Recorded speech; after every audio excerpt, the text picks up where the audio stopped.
Mercedes-AMG Interview Lounge. This is kind of weird. No, it's weird, but let's confront it. This is therapy, baby. Okay, you go first. Okay, so I didn't know Elvis. I was on his last show, and I fell in love with him. Who doesn't? So I invite him over to my best buddy dinner. He and a zookeeper friend who's much better looking than Elvis. Much younger. That would be my boyfriend, Alex. And he's only with Elvis, poor Alex, for the money. Let's be real. Oh, no. Hey, wow, Barbara. All right. Can But you that's get Alex off on the point. phone? No, don't get Alex on the Get phone. him- Okay, all right. No, go ahead. Okay. But here's the point of what I'm making. I was much more comfortable on your radio show because, it's work. Say what you want. But now that I know you and consider you one of my buds, even though we've only been together on one date, two dates. I feel awkward. Like I felt great pressure to do a great job for you today. And I'm a little nervous and I can't stand it. I love that. Get me the medication. Look, I'm actually flattered by what you just said. You should be flattered. I have a very close little knit group of people. I don't let a lot of people in. I don't have a lot of time. Well, I'm so honored that you allowed us to come to your place and we had dinner with you. And he met your husband. Of course, but more important than that, Alex is coming over on Thursday night, and I didn't invite you. Oh, did you know that? I didn't know that. Oh. Funny thing about You're that. friend poaching. But you won't be here anyway. You'll be in Miami, so. That's okay. You know. Hey, Alex, where is he? He's already left you. I'm not pushing the wrong button. Hello. Yeah, hi, how are you? Good morning. Good morning. Say Hi, hello. Alex. Say hi to Barbara. Oh, there's my girlfriend. Oh. See that? The rest of the story is coming out. She says that you're having dinner at her house Thursday night, and I wasn't invited. Oh, she wasn't supposed to tell you that. All right. There you go, Alex. And not only that, Alex, I've got a younger guy for you. Tommy Rivero, and he's drop dead gorgeous. The guy was pushing last time. You can do better. And you call him a friend? Okay, well, hold on. And this is okay. Even though it sounds evil, this is another reason I love Barbara. She reminds us all that we can do better. Yeah. Is that what she's doing? So, she also says you're only with me for the money. No, that's not true. It's not true. Alex, that's not what you said to me over dinner. Let's get real. Oh my gosh. All right. Remember, Alex? Whoa, Alex. Remember, I asked you, why doesn't that man put a ring on your finger? And you said, well, we're not sure. I'm going to get the ring on your finger. There's the equity. Has he proposed? I've been pushing him.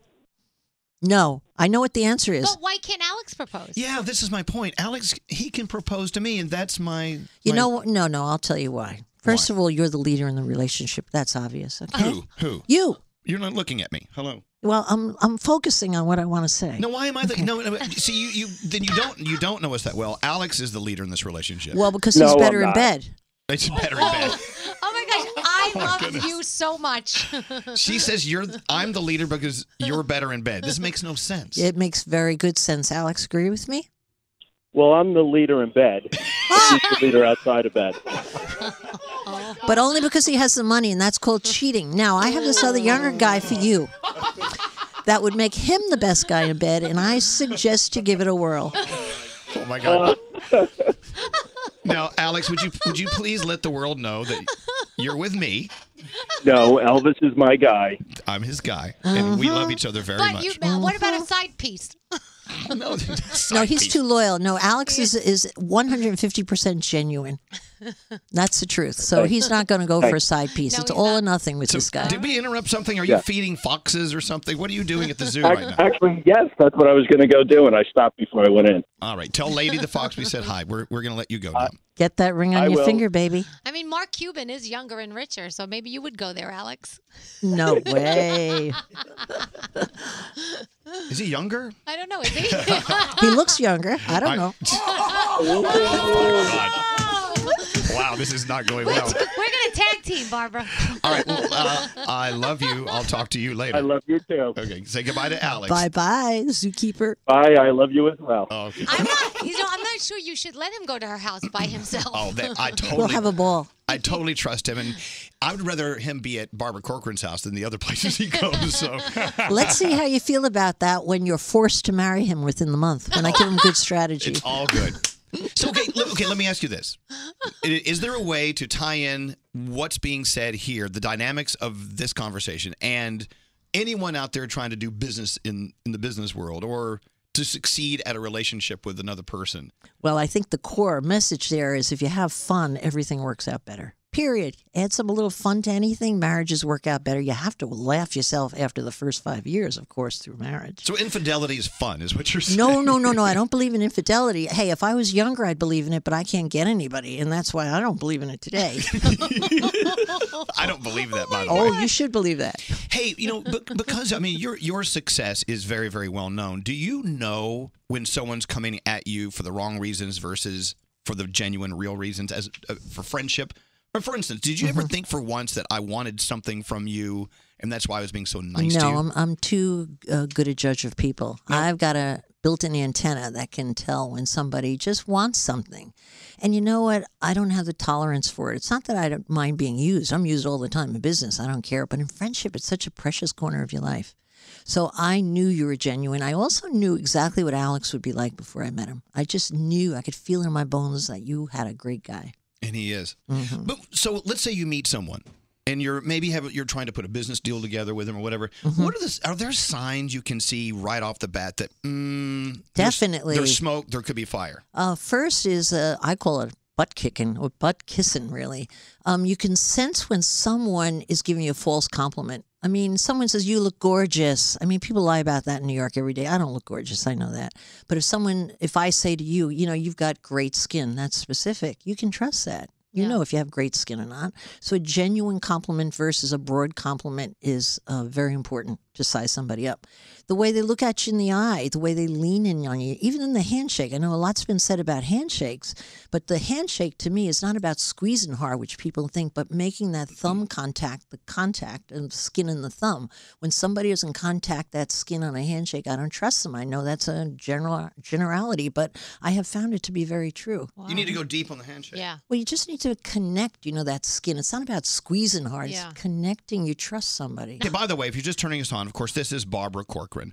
Not only was she kicked off the first night of Dancing with the Stars. Stop that. But you know what? I was telling him I think it's so cute that my kids, that you're the woman from Dancing with the Stars to them because they love that show. And you're going to see the lady from Dancing with the Stars? Or maybe you know her from Shark Tank. Yes, and a lot of people know you from there. And of course, your new podcast on iHeartRadio called Business Unusual. This is what we want to get the steam rising on. But there's something you do that I think is so important. And whether you do it on purpose or not, I don't know. Self-deprecating conversation. Like you'll sit here and say, I'm not that attractive, whatever. And we all know you are. And I got a lot of makeup on. I know what I look like when I get out of a bath in the morning and I have a mistake of a mirror across from my bathtub. Boy, was that a mistake. Do you see what I'm saying, though, Barb? Yeah. I mean, Danielle? Yeah. The funny thing is you're such a confident woman that I wouldn't expect that to come from you. Like, I wouldn't expect you to say that you're not a good-looking woman. That I would expect you to say. Well, she's confident about not being good-looking. Well, no. Which is not true. You know what? I don't think anybody's all that confident. That's the truth. Somebody's bragging about this or that. I usually go the other way and think they're not so confident. But if someone is just letting what's wrong with them hang out, I say they're the more confident people, willing to look that way. Don't they tell you that in the school, like the guys that brag about how many girls they've been doing, they're really not doing any? You know? I never got to date those guys, so I'd like to know. I'd like to be one of those girls. Listen. And another thing, Barbara, and I'll tell you, in my few moments with Barbara when we've had great conversation, it's been more than a few. The things I've learned from Barbara that we can all sort of put on our own pocket and use.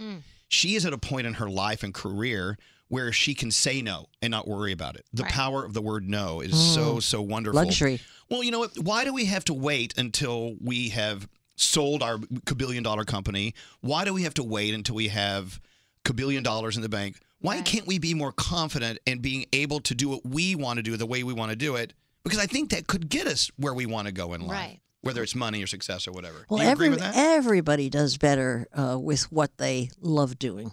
You can't fake it and do well, or you can't even half fake it. So yes, but to your question of why don't we do it earlier? Because I think it takes a lot of years for you to realize your own power, and to be able to say no, and to be able to take a big chance and leave something and think you'll get something better.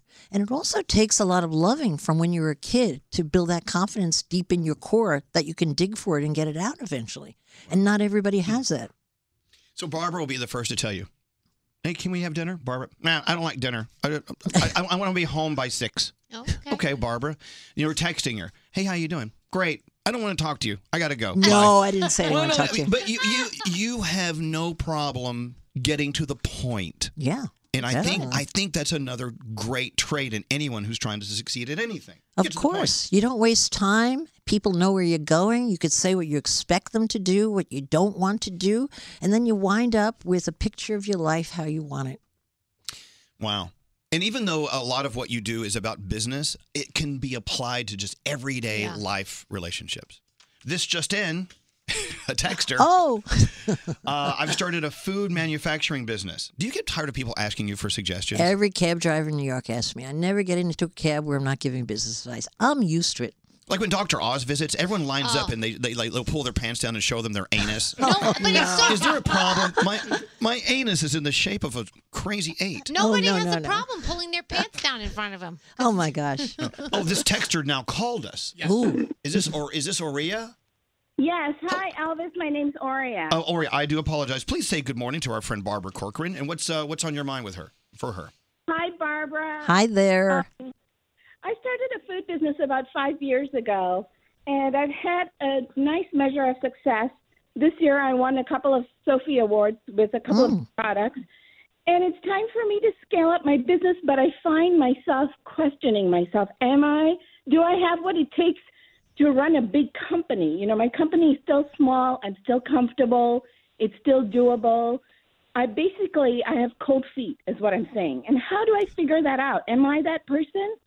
Well, you know, a lot of people confuse the product with the person. Let me ask you a first question, which is, how many products have you sold? What are your sales just now? You say moderately successful. How successful? Yes, moderately successful. My sales last year was about $60,000. Decent, but for 5 years, that's not a lot.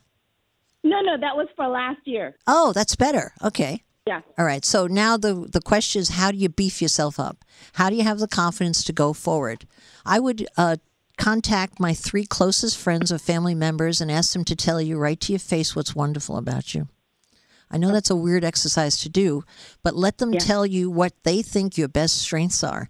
And then I would sit down with a piece of paper, write them on a piece of paper, and write right next to them, what am I afraid of? Something about labeling what you're afraid of makes all the difference. It half goes away. So what do you think you're afraid of? What's the worst that would happen? What's the worst that could happen if you reach out there? What is? I'm asking you, what's the worst that could happen? I think that, oh God, I'm crying now. I think I'm afraid of success. Well, where does that come from? Who cares? You got it in you. How do you get rid of it? How do I get rid of it? You get pictures of yourself, you put it on your wall, you put yourself surrounded with other successful people, you read profiles, you listen to podcasts, you do whatever you have to hear that you are like those other people. And then you give yourself a deadline, you step forward. A real deadline. Let me ask you a question. How can you be afraid of success? Or is that really what it is? Or is it afraid of changing from what I'm so comfortable in doing right now? Is that the same thing? I think that's exactly right. I think that life is comfortable, and I have, X amount of success, and I still have, my life is my own pretty much, and I'm afraid to step out to where I have to give everything. And I'm not afraid of hard work. Hard work comes very easily to me. So you're afraid of giving up your freedom and that it would be overwhelming and your good life will go away? Partly, yes. Yeah. That almost, it's something to think about, something to get over. Yeah. Well, maybe it's even a decision you want to make that you are content. How many people can say that? But if you're not, and I don't think you'd be asking this question if you're really content, what about thinking, who else could you bring into your business to help you?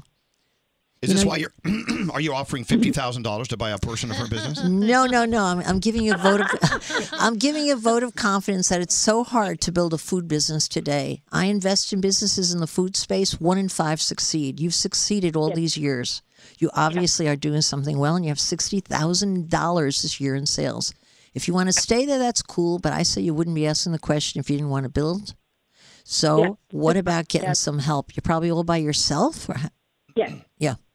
Well, that's a lonely thing. Why would you want to keep going by yourself? That's not much fun. I don't think. Right.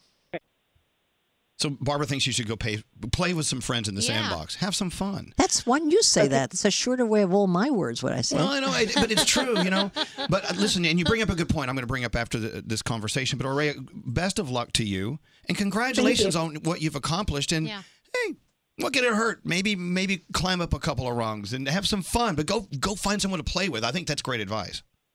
So go play in traffic? Yeah, go play in traffic. Go find someone to who has a passion like you do, and go into business with them. See what happens. Yeah. Thank you. Thank you so much, Barbara. Thank you, Pleasure. Elvis. I love you guys. Thank you, Ray. Thank you. Every morning in my car. Well, thank you so much, and we'll talk to you tomorrow. So here's a point I want to make. Especially living in New York, everyone I know, everyone I'm surrounded by, they're on this ladder to success. In New York, you're constantly wanting to go higher, higher, higher. There's this competition in our own heads and with our other friends and other people in business where you don't know when to stop. You're never. I don't think people here are ever happy with the success they have. And even though we're always promoting becoming more successful, why not promote what you just did with her? Sort of like, well, maybe you're okay where you are right now. Maybe this is a good space.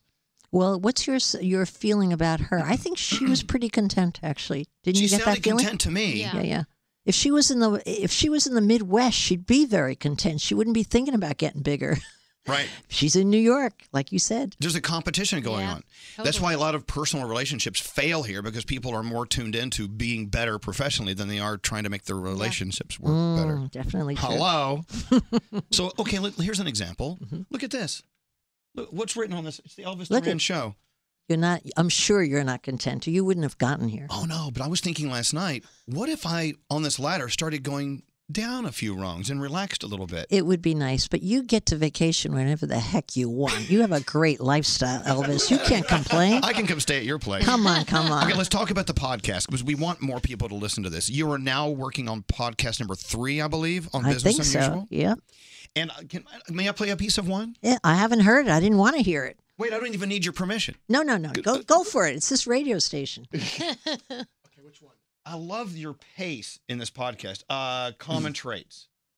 Where's that one? Number 3. Number 3. Here, just play a piece of it. They know that persistence is everything, and that getting past everyday obstacles is the name of the game. When I met Kim Daisy of Daisy Cakes on Shark Tank, no one expected Daisy to get many orders for her homemade cakes when she aired on Shark Tank. We figured probably a few dozen. But to our surprise, she had over 8,000 orders to fulfill and no cakes to fill them with. So her phone was constantly busy, her website crashed with the demand, and I thought all was lost. But Daisy found a way to get over her obstacle and hot-wired her phone into my main office line and left me a message that I better find some people who talked like her with a southern accent to start taking cake orders. And we did. 3 of us for the next week and a half fulfilled all of Daisy's cake orders. Isn't that great? That's awesome. So you spoke with a southern accent to fill cake orders? I'm good at, a Daisy cake. Is this you, Daisy? It sure is. People were happy. But anyway, I love that. You made a business work by being creative and fun. Okay, if we want to sell Daisy cakes, we got to talk like got to talk like this, and you bend it to what is needed. Why would someone be afraid to do something so fun? Because people, it's not even so fun. It's like, is that deceptive? If I take the cake order with a southern accent, is that deceptive? No, I was just following Daisy's lead. She was phenomenal in thinking of a solution to a problem, and I went along with it. That was it. And one piece of advice you were talking about from your mom. Where's that? Number 2. This is great. I mean, it's so simple. It's like, really? But it's good to be reminded. Yeah. My mom taught me to always focus on the positive in people and try hard to ignore the negatives. There you go. Someone just sent a text in. Are you ready for this? Yes. Thank you, Barbara, for lifting others as you climb. Isn't that a great text? Oh, wow. I'm keeping that piece of paper. You should. I'm framing that piece of paper. I'm going to get a big head over that piece of paper. So the podcast is called Business Unusual. And, only 5 minutes long. Everybody's got 5 lousy minutes. Is that why it's such a short podcast? It's 5 to 7 minutes long. That's not why. It's because I have a hard time paying attention. I'm good for 5 minutes, then I'm drifting off somewhere. And I think there's a lot of people out there like me. I'm the same way. That's why when I found out it was 5 minutes, I'm like, that's amazing, because I cannot listen to podcasts that are very long, because I tune it out after a while. Yeah. It's But not, wait, you know. but you've been here 25 minutes. It means no one's listening? Is Yeah, this what well, you're- no, you've got a big audience. They're going to listen to you no matter how boring you are.